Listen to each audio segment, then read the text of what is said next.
Ik had 150 leerlingen hier. Dus geregeld, als die leerlingen erin en eruit gingen, ik was erbij.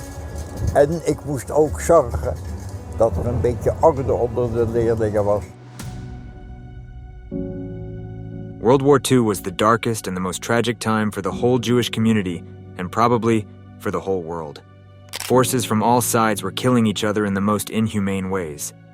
But the Nazis, who started the war, were unstoppable in their atrocities. It was a time when Jews were running everywhere to save other Jewish lives, the future. And in this context, there was one lady, actually many but, she was the most fearless and gave her all in to protect Jewish children. We call her the great Henriette Pimentel. She was probably the most forgotten legendary character in the dark Holocaust history. Henriette Pimentel was born in 1890 in Amsterdam to a Jewish family. From a young age, she dedicated her life to caring for children, working as the head of a crèche, daycare, located just across the street from the Hollandsche Schouwburg theater in the heart of the city. Little did she know that this daycare would become the epicenter of one of the most daring and heroic rescue operations of the Holocaust. Henriette Pimentel had been committed to children all her life. When she was given the opportunity to save Jewish children in 1942, she did not hesitate for a moment. Together with resistance members, she devised a system to smuggle children away from the daycare center opposite the Hollandsche Schouwburg. 600 children thus escaped deportation. When on Friday evening, July 23, 1943, the stamping of German boots echoes in the nursery on Plantage Middenlaan, and Nazis in long black leather coats consult their lists. Yes, then it is over and over. Also for her, the director, a small, unyielding woman with gray-blue eyes, who, with the help of others, guided hundreds of Jewish children to safety. Henriette Pimentel has to go to Westerbork. She will no longer be responsible and will no longer be able to care for her children. She had apparently been warned, as she often received whispers in advance as director of the nursery, opposite the Hollandsche Schouwburg. Earlier that Friday, she asked Johan van Hulst, director of the Hervormde Kweekschool, 2 doors down, to remove as many children as possible. The neighbor has been in the conspiracy for some time. In 1986, Van Hulst talked about this in one of the interviews. I asked her what was going to happen to the children. She said, "They will probably all be transported tonight." He managed to save 12. I'll give you that list when you're standing there with at least 100 children around you. Just pick a few. You should know that the children who are left behind are going to die. The Germans have intensified their raids. Soon Amsterdam will be called Judenrein. In the meantime, it is the turn of Jewish council employees. On the evening of the 23rd, this also applies to 70 children and 38 staff members of the daycare center, including Henriette Pimentel, 67 years old and unmarried, mother of many. This Henriette was number 10 in the family of the wealthy Portuguese Jewish diamond trader, Nathan Pimentel. Of the 13 children, 4 did not reach their first birthday. In turn, Henriette faced health problems. In 1916, she had to abandon her nursing training, a late calling, because of tuberculosis. It forced her to take a different path. She was previously director of a Froebel school in Amsterdam. There, a reporter, according to tradition, her unknown cousin, her name was Elie d'Oliveira, she saw Henriette busy. Her thoughts on Henriette were pretty ear-touching. She said, she was not a high flyer, not a world reformer, not a worshiper of principles, but her completely guileless love for children was her great strength. She knew everything about that fleeting mystery that lingers in a child's soul. D'Oliveira was partly wrong. Henriette was indeed a reformer, and she also had principles. As a school teacher, she embraced the ideas of the German educator Friedrich Froebel, who allowed children their own playful development in the kindergarten, the meaningful educational concept he introduced. Not everyone in the Netherlands was ready for that. After completing her nursing training, Henriette moves to Bussum, where she becomes a governess and a campaigner for women's rights. Much earlier, around the turn of the century, she became friends with Catharina van Tussenbroek in Amsterdam, the second female doctor in the Netherlands after Aletta Jacobs and a prominent guide in the emancipation struggle. Through her, Henriette ends up at the General Dutch Women's Organization, ANVO, for which she sets up a department in Bussum. Later, back in the capital, she will join the Seroptimists. 4 years after the disappointing election result for the NVO, women were allowed to vote for the first time in 1922, which resulted in 0 seats. She became director of the nursery on Plantage Middenlaan. She will work and live there. It will be her life and her death. The care of the Association of Babies and Children's Homes is open to everyone, but initially it was mainly Jewish market women who outsourced their toddlers and preschoolers for $0.25 a day. They can then help out at the stall on Water Loop Line. The condition is that their offspring does not bring more than 20 aphids. On Henriette's instructions, accurate counting took place every day. She is unrelenting. Anyone who has more lice will not get in. The crèche can accommodate a maximum of 100 children up to the age of 6 and is almost always full. The board appears very satisfied. According to annual reports, the director has easy manners and the necessary tact to deal appropriately with the mothers of the people. Employees describe her as strict, but with a heart of gold, very involved, fully cooperative but attached to hierarchy, always wearing white. Normally, Henriette would have retired in April 1941. But especially during times of occupation, children, the daycare center, and the associated 2-year training as a childcare worker benefit from her experience and certainly from her connections. These become even more important when, after numerous other anti-Jewish measures, the Center for Jewish Auswanderung increases the deportations. In July 1942, the Hollandsche Schouwburg turned into a gathering place. From there, Jewish men, women, and children are usually deported after a few days to Westerbork, later also to Vogt. The small theater quickly becomes overcrowded. That is why, from October, the daycare center started to function as a dependency for children up to the age of 13, who returned to their parents at the time of deportation. Henriette's heart was crying, that of her staff and others as well. When things calmed down at the end of 1942, theater manager Walter Susskind, Henriette, and a leader of the Amsterdam student resistance, Joop Wortman, worked out a solid plan. This should protect as many children as possible from deportation. In any case, the security of the crèche is less strict than that of the theater across the street. The little ones are transported in garbage bins, boxes, or between poopy diapers. Susskind's right-hand man, Raphael Felix Halverstad, falsifies the personal registers that are kept by order of the Germans. He is a master at making people disappear on paper, so that they can then be funneled away in reality. The little ones leave in garbage bins and gunny bags, in boxes or between the poop diapers. They are given a bottle or cookie crumbs in their mouth. During walks with their caregivers, older children drop out and are cared for around the corner. Remarkably, the Germans allow these outings. Guards do count the numbers upon departure and return, but in nearby buildings, children are ready to fill any vacant spaces in a timely manner. When Johan van Hulst starts participating in his training school, it turns out to be a blessing. The gardens at the rear flow into each other. The Germans pay even less attention to the front door of the school than to that of the daycare. 3 Amsterdam resistance groups and the Utrecht Children's Committee were hiding places, and they were able to hide the children away. Blonde children often to Friesland, and dark to Limburg. Few know the whole story. Many participate despite the risks, and betrayal does not occur. These combined forces saved around 600 young lives, more than 10% of the children the daycare cared for from July 1942 until its closure. There were one daycare worker, Ellie Stein, who still remembered those moments. She says, "There was a lot of whispering. At one point I realized that children were disappearing. Only much later after the war did I understand how." The Germans closed the daycare at the end of September, a few months after removing the director. Henriette arrives in Westerbork on Saturday, July 24th. There she has to share Barrack 65 with hundreds of women and children, but not with her children. They have been entrusted to someone else's care. The roles have long been divided in the camp. Nazis were pulling their grip on the Netherlands. The Hollandsche Schouwburg was transformed into a holding center for Jewish families, a way station before they were deported to the concentration camps. Henriette, herself a Jew, watched in horror as her neighbors, friends, and even the children in her care were rounded up and taken away to an uncertain and terrifying fate. But Henriette was not one to stand idly by. She knew that she had to act, and act quickly, to save as many lives as possible. Enlisting the help of a network of resistance members, she began a covert operation to spirit the children from her crèche to safety, often right under the noses of the Nazi guards. The rescue efforts were nothing short of extraordinary.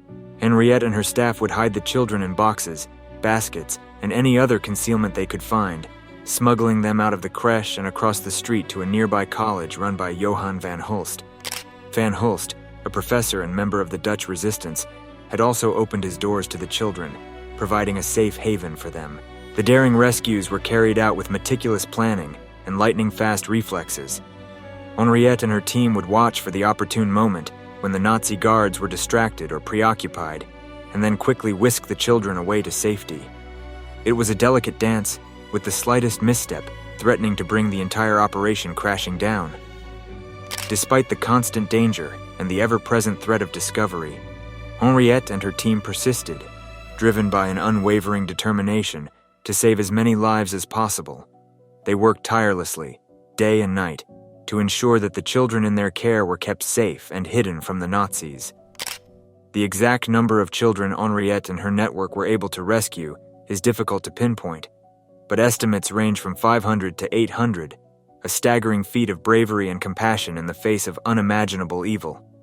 Each child saved represented a life spared from the horrors of the concentration camps, a glimmer of hope in the darkness that engulfed the Netherlands. Tragically, not all of Henriette's efforts were successful. Many parents, understandably terrified for their children's safety, were reluctant to part with them, and she was unable to convince them to let their children go. These children, along with Henriette's own staff, would ultimately perish in the camps. Henriette's own fate was also sealed. In 1943, she was arrested by the Nazis and sent to the Auschwitz concentration camp, where she was killed just 2 months later. Her selfless actions, however, did not go unnoticed. Pimentel's story and the network of resistance members who worked alongside her have been recognized as one of the largest single rescue operations of Jews in the Netherlands during the Holocaust. Henriette's legacy has endured long after her tragic death. In the decades since the end of World War II, her story has become a symbol of the human capacity for courage, compassion, and resistance in the face of unimaginable evil. In 2021, 78 years after her death, Pimentel was posthumously awarded the Jewish Rescuers Citation, a prestigious honor that recognizes individuals who risked their lives to save Jews during the Holocaust. The citation, presented by the Jewish Foundation for the Righteous, is a testament to the enduring impact of Pimentel's actions and the indelible mark she left on history. But Pimentel's legacy extends far beyond the formal recognition she has received. Her story has inspired countless individuals around the world, serving as a reminder that even in the darkest of times, the human spirit can triumph through acts of extraordinary courage and selflessness. In the Netherlands, Pimentel's name has become synonymous with the resistance against the Nazi occupation. Schools, streets, and even a residential care facility for the elderly have been named in her honor, ensuring that her memory lives on and continues to inspire future generations. Beyond the borders of her home country, Henriette's story has also captured the attention of scholars, historians, and filmmakers. Her life and actions have been the subject of numerous books, documentaries, and even a feature film, each one seeking to shed light on the incredible sacrifices she made and the impact she had on the lives of those she saved. One of the most poignant tributes to Henriette's legacy can be found in the words of those whose lives she touched. The children she rescued, now grown adults, have shared their stories of the profound impact Pimentel had on their lives and the debt of gratitude they owe her for their very survival. "She was a true hero," said one of the rescued children, now in his 80s. "Without her courage and determination, I would not be here today. She gave me the greatest gift of all, the gift of life." Henriette's heroic efforts to save Jewish children from the Nazis were not carried out in isolation. She was part of a vast network of resistance members, each one playing a crucial role in the daring rescue operation. At the heart of this network was Johan van Hulst, the professor and resistance fighter who opened the doors of his college to the children Pimentel smuggled out of the crèche. Van Hulst, a non-Jew, risked his own life to provide a safe haven for the children. often hiding them in the college's attic or basement to keep them out of sight of the Nazi guards. Van Hulst's college was just one part of a larger underground network that stretched across the Netherlands, with resistance members working tirelessly to spirit Jewish children to safety.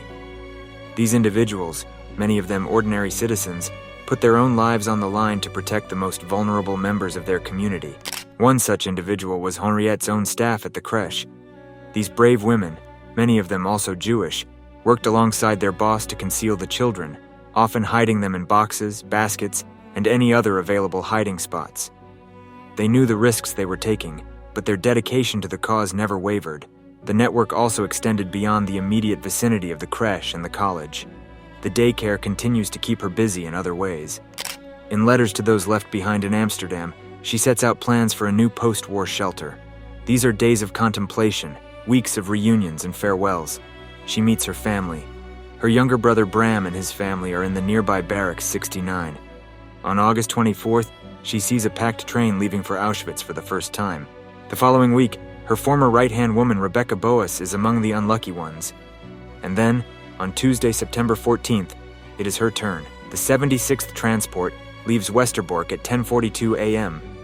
One of her fellow passengers, Deborah de Koning, tells how they hurtled towards Auschwitz in gloom and almost without hope. Through the cracking wooden wall of her wagon, well, cattle wagon, there is a sign outside that says suitable for 30 cows. She sees, the September day is beautiful. The sun shines exuberantly. How great is the contrast with the darkness inside. She writes it down in Danse Macabre, a book that will be published shortly after the war under the pseudonym Nora Kaiser. The reality is pitch black.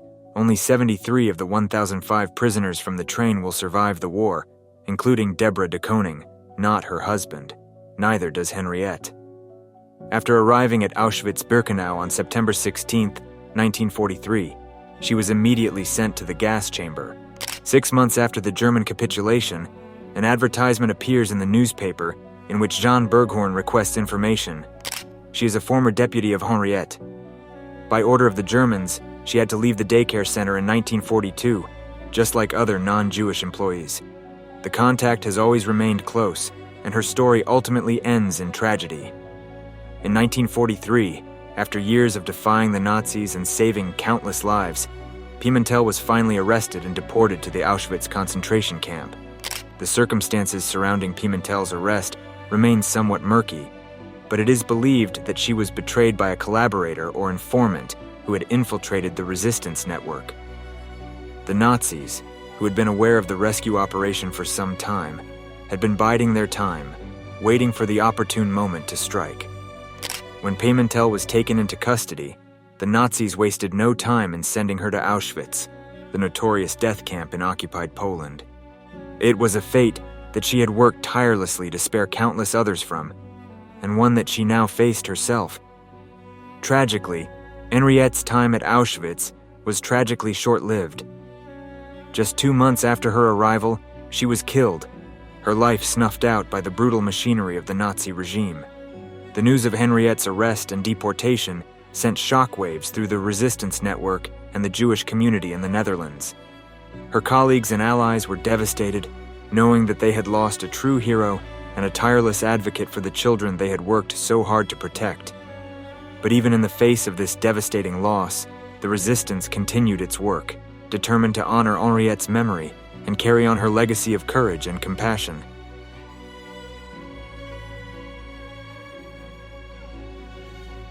And a tireless advocate for the children they had worked so hard to protect. But even in the face of this devastating loss, the resistance continued its work, determined to honor Henriette's memory and carry on her legacy of courage and compassion. In 1943, he was the newly appointed principal of a teachers' training college in Amsterdam. With 2 young children at home during the war, it would have been easy for him to turn a blind eye to the Nazi occupation of his city and not interfere with their policies. But Mr. Van Hulst wasn't that type of man. An avid chess player, after his regular city chess club banned Jewish members, he'd helped organize secret chess tournaments and meetings where Jews and Christians played. A committed educator, he worked hard to keep open his Protestant teachers' training college, even when it fell foul of Nazi ideology and lost its government funding. When he realized that Nazis were deporting and killing Dutch Jews, he refused to stand idly by. Instead, Mr. Van Hulst created a huge underground network, smuggling Jewish children to safety. Ultimately, Mr. Van Hulst and his allies managed to rescue 600 Jewish children and babies. For the rest of his life, he said his main regret was not saving more. In 1941, soon after occupying Amsterdam, German authorities requisitioned the Hollandsche Schouwburg, a historic old theater on the imposing Boulevard Plantage Middenlaan. There, they began imprisoning the country's Jews. About 25,000 to 30,000 Jews in the Netherlands managed to go into hiding, with approximately 2/3 surviving the war. 107,000 Dutch Jews were deported to concentration camps, primarily Auschwitz and Sobibor, where the vast majority were murdered. By the end of the war, only 5,200 had survived. Of those 107,000 Jews who were deported to death camps, almost all passed through the theater at 24 Plantage Middenlaan. In that makeshift prison, the Nazis separated Jewish children from their parents, setting up a macabre nursery section in which Jewish babies and children were held until they were deported and murdered. This children's area had a garden, which was separated from its neighbor's garden by only a low hedge. The garden located on the other side of the hedge belonged to Johan van Hulst's teacher training college. Soon, Mr. Van Hulst had concocted an audacious plan. Workers would surreptitiously pass Jewish babies and children over the hedge to safety in the college. Mr. Van Hulst cultivated a network of helpers. On the side of the prison, 5 Jewish prisoners, Walter Susskind, Betty Ouderk, Harry and Sienny Cohen, and Henriette Pimentel, were tasked with looking after the children. Within the teachers' training college, most staff and some students were aware of these rescue activities. The college's elderly janitor, a hero named Mr. Van Wijngaarden, was particularly involved, helping rescue and house the Jewish children. Once the children were in the college, Mr. Van Hulst dedicated rooms to house them, then got in touch with members of the Dutch resistance to help smuggle the children to safety outside of Amsterdam. Resistance workers would take the children to safe houses, carrying them either in laundry baskets or bicycling away with the children, pretending they were their own kids. In the summer of 1943, the entire rescue operation almost came to a halt when a Ministry of Education official came to inspect the training college and spotted children hiding. The inspector asked Johan van Hulst whether the children were Jewish. There was a long silence.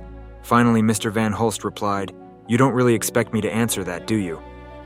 Instead of alerting authorities, the inspector only warned him, "In God's name, be careful," and left the operation intact.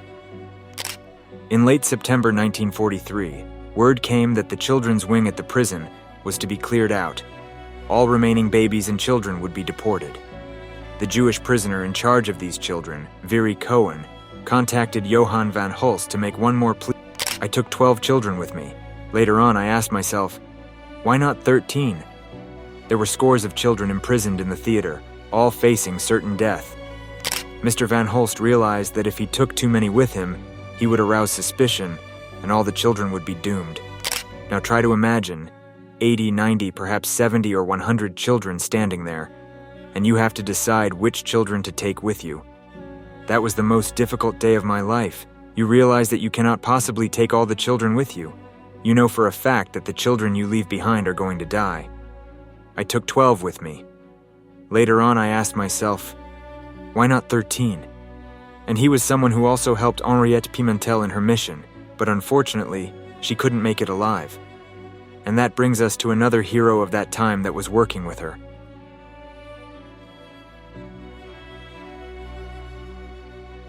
Susskind was born in Ludenscheid in Germany as the first child of Hermann Susskind and Frieda Kessler. In 1929, Walter Susskind became the director of Prussian and Polish margarine sales for the German company Bolak. In March 1938, Susskind and his wife, Hannah's mother, Fran Nat, and Walter's mother, Frieda Susskind, emigrated to Holland because of the persecution of Jews by the Nazis. Susskind starts working on a sales job for Unilever, and in 1939, a baby girl is born called Yvonne. He discussed with Robert Salzburg the possibility of emigrating to the USA to work for Unilever. In June 1941, Salzburg informs the Susskinds that sponsorship has been arranged, but a month later, the Germans cease all emigration. In July 1942, the Amsterdam Jewish Council appointed Susskind to manage the Hollandsche Schouwburg, the Dutch theater as a deportation center for Jews in Amsterdam. In that position, he could manipulate the personal data of children in particular. His close relationship with the German authorities helped him in his activities to help children escape. He especially tried to get close with the SS officer Ferdinand Aus der Funten, who was then the second man of the Central Office for Jewish Emigration in Amsterdam. From 1942 until his deportation to Westerbork, he lived at the Nieuwe Prinsengracht 51 in the center of Amsterdam. The deportation center that Susskind supervised was called the Hollandsche Schouwburg, a gutted theater located in the Jewish center of Amsterdam. Directly across the street from the Schouwburg, there was a crèche, the Nursery on the Plantage Middenlaan. Tram lines ran on the street between the two buildings, and as trams passed by, children were smuggled out of the Schouwburg into the crèche without being observed by the Germans. The Nazis put the young children in the crèche instead of in the theater. The Jewish director of the nursery, Henriëtte Pimentel, together with Susskind and economist Felix Halverstad, who also worked at the Hollandsche Schouwburg, set up a system to rescue children via the nursery.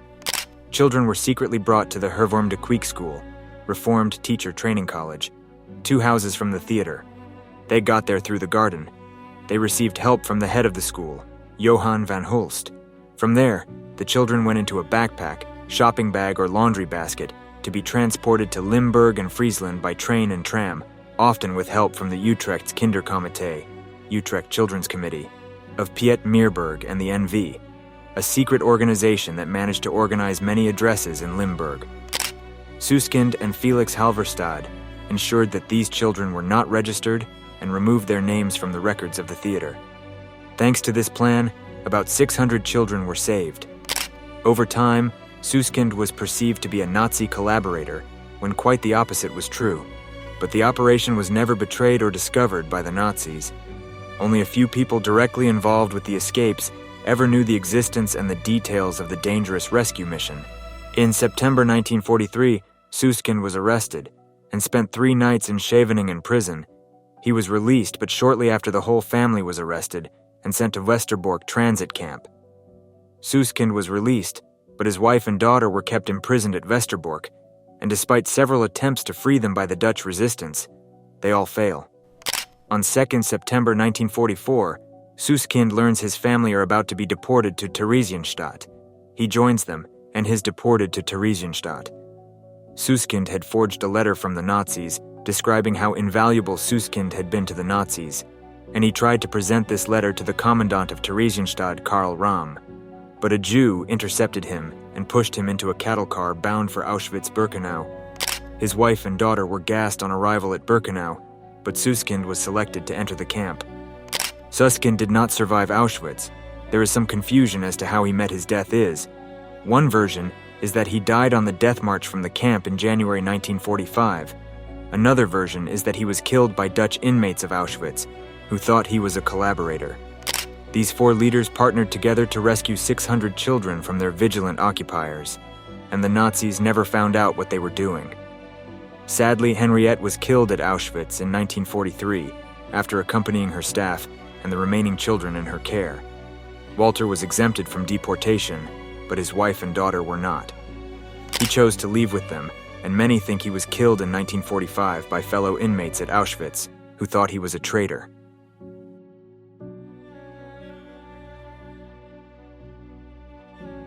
So there is a woman who was also super active in helping the Jews get out of the prison and the terrible Holocaust, and she has got almost a similar story. They used to be friends, but Sendler stayed in Poland most of her time. One of the great heroes of the Second World War led a secret operation to successfully smuggle 2,500 Jewish children out of the Warsaw Ghetto, saving them from almost certain death. Yet until recently, few people had heard Irena Sendler's incredible story. This Polish Catholic nurse and social worker defied the Nazis at great personal risk and nearly paid the ultimate price for her courageous actions. And even when she was tortured by the Gestapo, she never told them the names or locations of the children she had rescued. Her story is one of tremendous moral fortitude and the determination to fight evil, no matter the cost. Born in 1910 near Warsaw, Sendler began aiding Jews as early as 1939, after the Germans invaded Poland. At first, she helped to create false documents for over 3,000 Jewish families, but she later joined the Żegota, the underground Polish resistance organization created to aid the country's Jewish population. In 1943, Sendler became head of Żegota's children's division and used her special access to the Warsaw Ghetto, granted to Social Welfare Department employees, to conduct inspections for typhus, to set up a smuggling operation. She and her colleagues began secretly transporting babies and children out of the ghetto by hiding them in an ambulance with a false bottom, or in baskets, coffins, and even potato sacks. Once the children were out of the ghetto, Sendler arranged for them to be given false identities and placed them with Polish families or in orphanages. However, she never gave up hope that, after the war, the children might find their families and resume their Jewish identities.